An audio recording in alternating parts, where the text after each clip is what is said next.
حضرت لقمان حکیم نے اپنے بیٹے کو کہا 3 نصیحتیں تجھے کرنے لگا ہوں، یہ 3000 نصیحتوں کا خلاصہ ہے، اور ان میں بھی 2 کو یاد رکھنا، 1 کو بھول جانا۔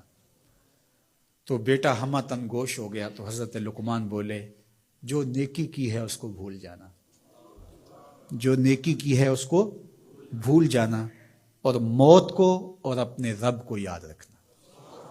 یہ میری ساری نصیحتوں کا خلاصہ ہے۔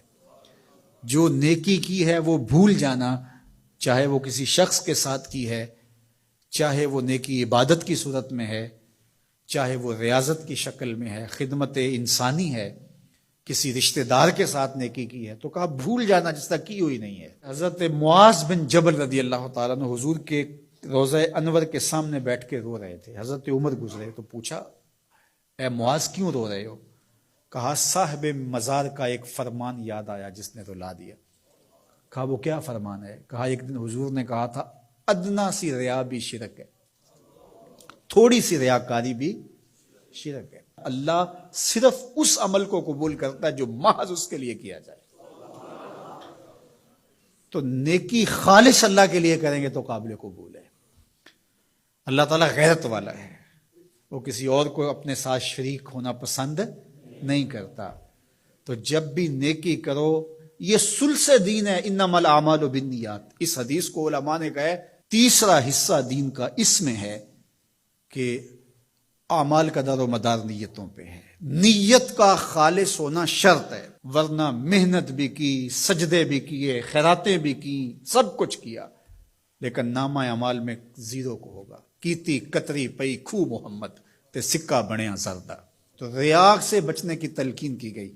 حضرت لقمان حکیم نے کہا جو نیکی کی ہے اس کو بھلا دینا، اللہ کو اور اپنی آخرت کو کبھی فراموش نہ کرنا۔ جب آخرت مستحضر رہتی ہے، ہر وقت بندہ خیال میں رہتا ہے کہ میں اللہ کے حضور پیش ہونا ہے، ایک میدان لگنا ہے، وہاں ترازو گڑے گا، اعمال تولے جائیں گے، تو خود بخود اپنا محاسبہ کرتا رہتا ہے۔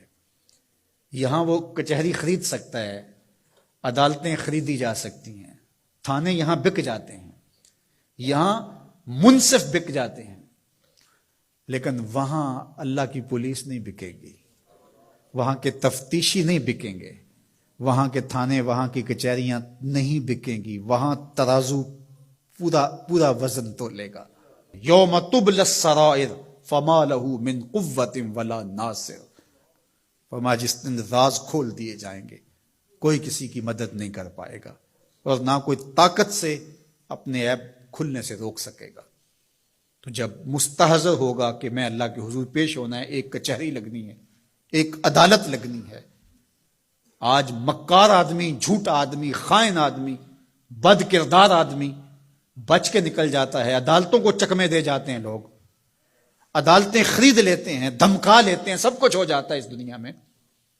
طاقتور کی کوئی بات نہیں کرتا، کمزور پھٹے چڑھا دیے جاتے ہیں، لیکن ایک عدالت ایسی لگنے والی ہے جہاں انصاف ہوگا، جہاں عدل ہوگا۔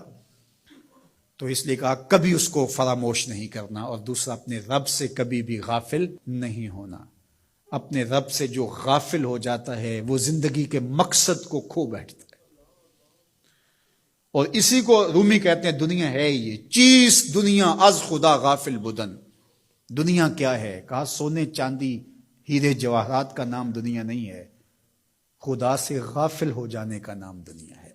تو اس لیے اللہ کے ذکر سے، اس کی یاد سے، اس سے کبھی بھی غافل نہیں ہونا چاہیے۔ اور اگر کوئی اس سے غافل ہو گیا تو سن لو وَلَا تَكُونُوا كَالَّذِينَ نَسُوا اللَّهَ فَأَنسَاهُمْ أَنفُسَهُمْ أُولَٰئِكَ هُمُ الْفَاسِقُونَ۔ کہا ان لوگوں کی طرح نہ ہو جانا جو خدا سے غافل ہو گئے۔ تو جب وہ خدا سے غافل ہو گئے، اللہ نے انہیں ان کی ذاتوں سے بے خبر کر دیا۔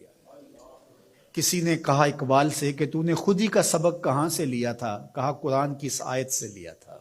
اور یہ بات ذہن میں بٹھا لیں، اپنے لیے بھی اور اپنی اولادوں کی طبع میں راسخ کریں جیسے بھی ہو سکے، کہ ایک چیز کو بھول جانا ہے، جو نیکی ہو گئی بھول گئے، اور اللہ کو بھی یاد رکھنا ہے اور آخرت کو بھی یاد رکھنا ہے۔ یہ چیز یاد رہ گئی تو سمجھ جاؤ خیر ہے، اور اگر یہ 2 چیزیں بھول گئی